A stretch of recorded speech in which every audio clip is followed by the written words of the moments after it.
So this is day 9 of learning to code until I get an internship. आज मैंने MongoDB के data structure कैसे रखा जाता है वो मैंने थोड़ा सा पढ़ा एंड काफ़ी बिजी था। आज का डे थोड़ा हेक्टिक भी था, तो मैं बताता हूँ। पहले क्या होता है कि पहले डाटाबेस आता है and to create a database we usually use the word keyword use.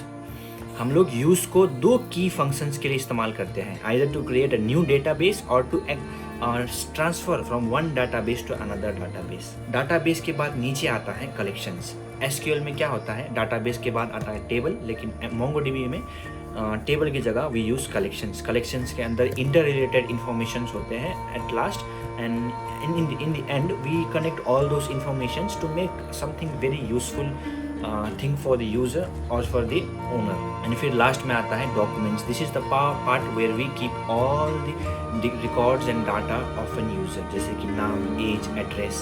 फिर ये तो प्रोडक्ट हो गया, तो प्रोडक्ट का आईडी, फिर वो स्टॉक में है नहीं है, उसका प्राइस, उसका photo. And the second thing which I have learn today is crude में जो कीवर्ड्स यूज होते हैं, दैट इज जैसे कि क्रूड मतलब क्या होता है, create, read, update and delete. तो क्रिएट करने के लिए in MongoDB we use insert one. आपको इंसर्ट एक ठो करना है तो इंसर्ट वन, मैनी करना है तो इंसर्ट मैनी।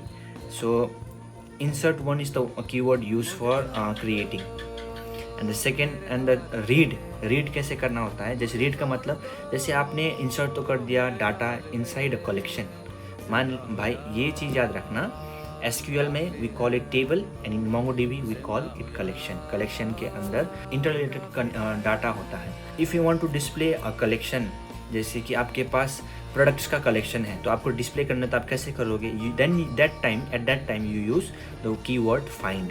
ये डिस्प्ले कर देगा all the data inside that particular collection, क्योंकि database dot collection name dot find करने से जो कलेक्शन के अंदर सब कुछ है वो दिखाई देगा। फिर and the third thing that is update. Update कैसे करेंगे, using the keyword update, database dot collection name dot update. आपको स्पेसिफाई करना पड़ेगा आप क्या अपडेट करना चाहते हो, ठीक है, inside common bracket. And the last thing is delete.